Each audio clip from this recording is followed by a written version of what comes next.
Hey, welcome to Dow Stock Talk, where I talk about topics relating to investing and finance. In this video, I'll be going over the 50-30-20 budget rule. Stay tuned.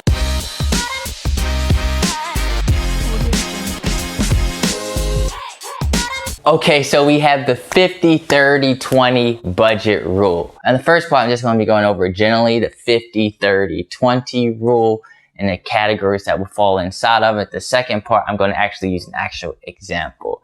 And I'll do the timestamps below, so if you want to skip around, you can.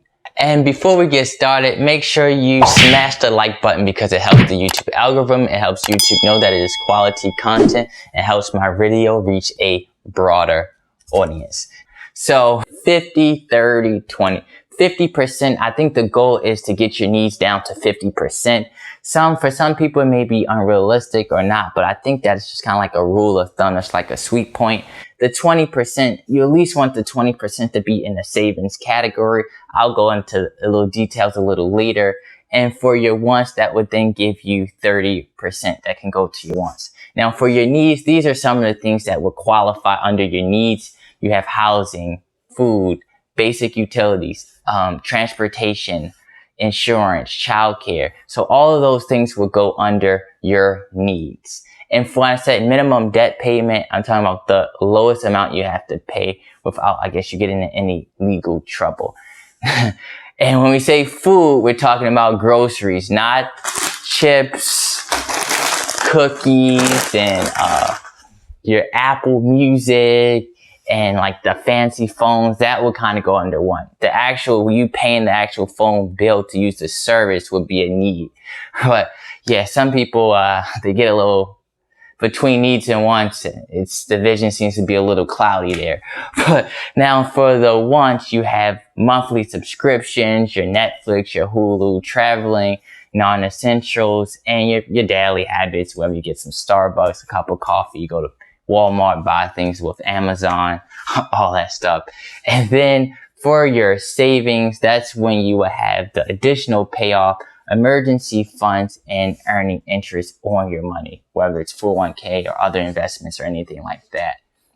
Me personally though, with the 50-30-20, I would have 50% with my needs, 30% with the savings, and then 20% with the wants.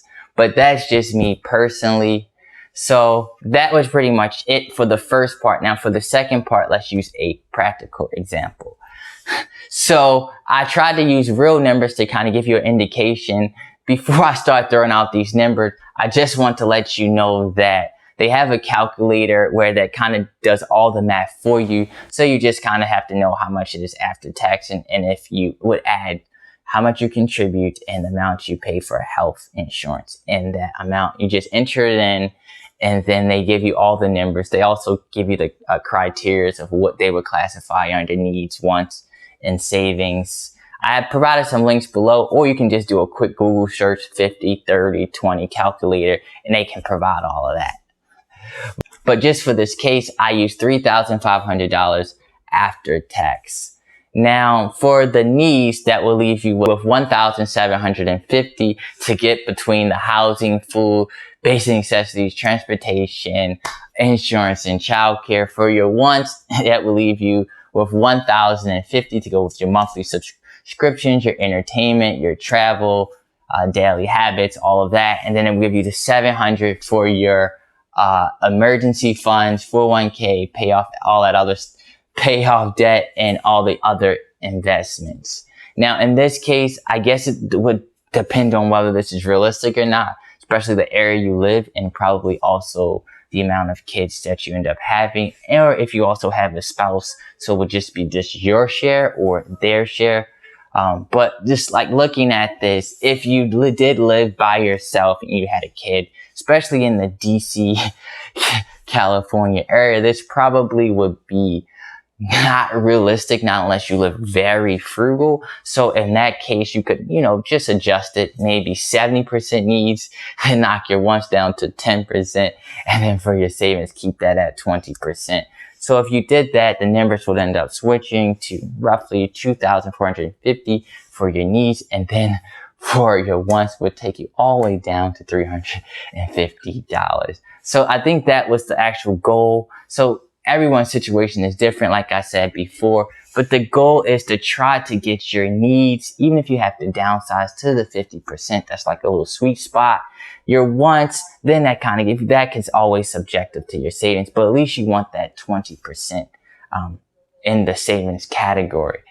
And that pretty much it. That concludes the video. Also, if you haven't already, make sure you hit that like button. If you want me to do any videos of personal finance or any videos of that topic, make sure you drop it in the comments below. And if you're new, make sure you subscribe to my channel. I'm out.